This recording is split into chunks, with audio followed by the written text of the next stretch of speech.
the first thing that comes to our mind is that, okay, we have a bullish candle, and then we have the bullish candle opens from the bottom and it closes at the top. Someone who's very, very new, this is something very new and I think these basics are really important. So now when you have a bullish candle, it will have two wicks. So when we talk about liquidity wicks and ranges, so this is a liquidity wick. In a bullish candle, a liquidity wick is at the bottom, which means that the bullish candle tried to go down.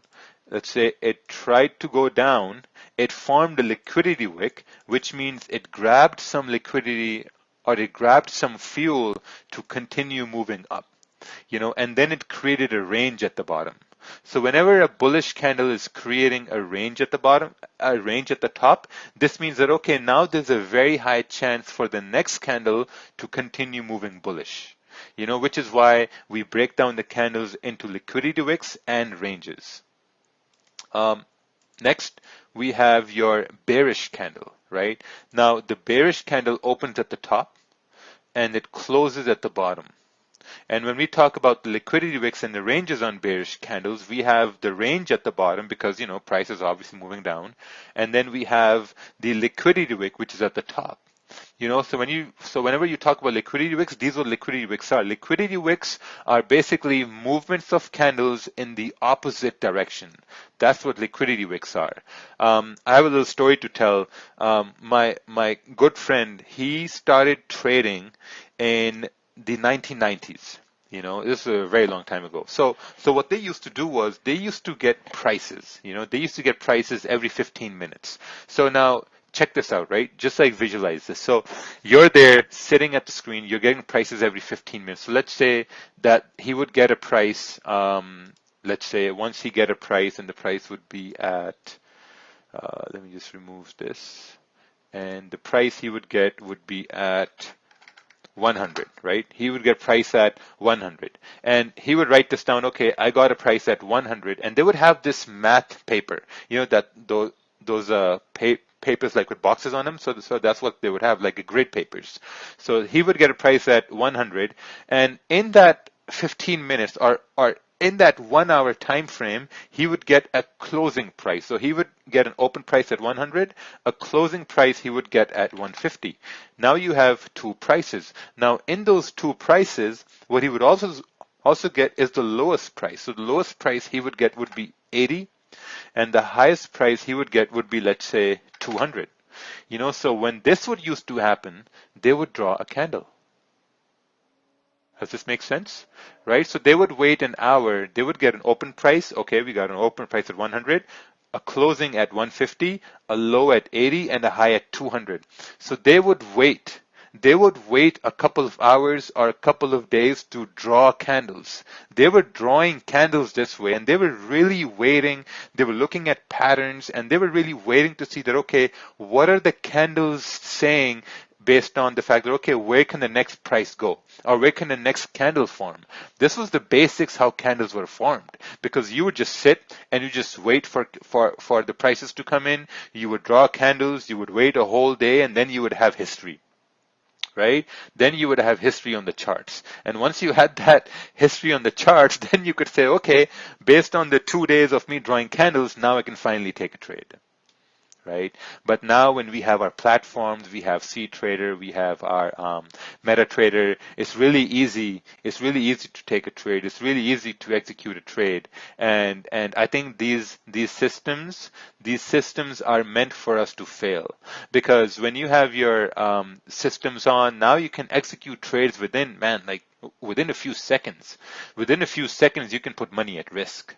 And it's really easy. It's really harmful too, because back in the day when someone said, okay, hey, you have to sit down and draw candles for a day, man, no, not many people will be willing to do that. They'll say, oh no, it's a waste of time, whatever, this and that. But now it's really easy, so you have to be very careful. Now you have all these weapons at your hand that you can put money at risk. You have leverage. You can open lot sizes. Man, you can flip accounts from $1,000 to $2,000 and $5,000. You can flip those accounts, but it comes with a lot of responsibility. And that responsibility is that how are you going to manage yourself? Are you going to fall into that greed? Are you going to fall into that fear of, like, let's say, losing and making money? So that's going to be something really important.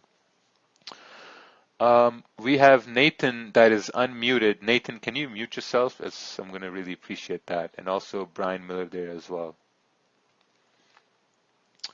Okay, perfect. So let me just remove this from here and let's continue on to candlesticks continued, right? So basically what we talked about were basic candles, right? So now what we're going to talk about is candles without wicks and candles with wicks, right? So candles without wicks basically means that there's no range for the next candle to fill, right? When you have candles that have wicks, that means that the next candle can potentially go in that same direction. But when you have candle with no wicks, then there's no range. So usually when there are no wicks on the candles, there's a 50-50 chance that price will move where you want it to move. For example, let's say you have a bullish candle and this candle has no wick on the top. So if this candle has no wick on the top, this means there's no range for the next candle to move up. Then there's a 50-50 chance that the next candle may move up or it may move down. You can look back on the charts and you can backtest this. There's going to be very less probability that the next candle is going to move up. If you look at a candle that has a wick on the top, then there's a very high probability that the next candle is going to continue moving in that same direction. Right? Now, at the same time, let's say you have price moving bearish, right? You have price moving bearish and the candle has no wick at the bottom. So when a candle has no wick at the bottom, this means that there's no range for the next candle to go down. Now there's a 50-50 chance that the next candle can essentially go down or it may start going up. Right? So whenever I encounter a candle with no wick at the bottom, I look at that and say, man, okay, there was volume there. The candle was a solid bearish candle, but the candle had no wick at the bottom. So to me, I'm going to say, well, if there's no wick at the bottom, then there's no range, which means the next candle, it may not continue down. It may start going the opposite way, but sometimes the candles do start heading where you want to go. So that's a 50-50 chance. So when you're trying to trade, you're looking at the candles when you have wicks. Let's go back here. When you're looking at the candles, you're looking for these wick ranges. When price is moving up, you're looking at the wick at the top. When price is moving down, you're looking at the wick at the bottom.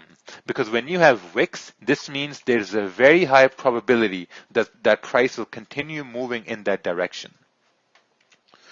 Now, in the same way, let's say we talk about a bullish candle that has no wick at the bottom, right? And it has a wick range at the top. What this means is there's a lot of volume in the candle. When a candle has a lot of volume, now when is the time of the day when there's going to be a lot of volume in the candles? When you have your market opens, when you have news events, when you have, let's say, special speeches, those are the times when there's going to be a lot of volume in the candle. So when you have a bullish candle with no wick at the bottom, this means the price didn't even attempt to go down. There was so much bullish pressure. There were so many buyers that price didn't even attempt to go down. It just continued to go up. In the same way, if you have a bearish candle with no wick on the top, this means that price didn't even attempt to go bullish. Price was moving down with so much ferocity that it didn't even have time to continue going up. It didn't even create a liquidity wick. That's what these candles mean. So it's very important to look at candles when they have no wicks. Because when you're looking at a candle that is bullish, once again, with no wick on the top, this means there's no range, which means that price went up and it just closed at the spot and it didn't even go up. So now there's a 50 chance that it might go up or down. And the same way, if you're looking at, let's say, a bullish candle with no wick at the bottom, this means there was a lot of bullish pressure. You need to be very cognizant of this fact, like, when you're looking at the charts, when you're zooming in, if you're looking at the candles, it's very important that you look at this stuff. Because, like a lot of times when we're looking at something like this here, can you guys see my mouse? Like I've been moving my mouse. Okay, perfect. Yeah, you can see my mouse. So let's say if you're looking at this candle here on the charts and you're like, okay, man, this is bearish. It has no wick at the bottom, so price is going to move down. But then there's a 50-50 chance it might move down. So this is something what I've learned by looking at the charts, by losing based on these candles, because I would look at this and say, oh, hey, there's a lot of momentum here, but there's no range. When there's no range, when price is closing like this is like price is creating a support. So it's very important to make sure that that's understood. Okay, so let me just check this one thing here. Everything's go. System is looking good. Perfect. Um, awesome. So now we talked about candlesticks. We talked about market sessions. We talked about times to trade, and we talked about risk.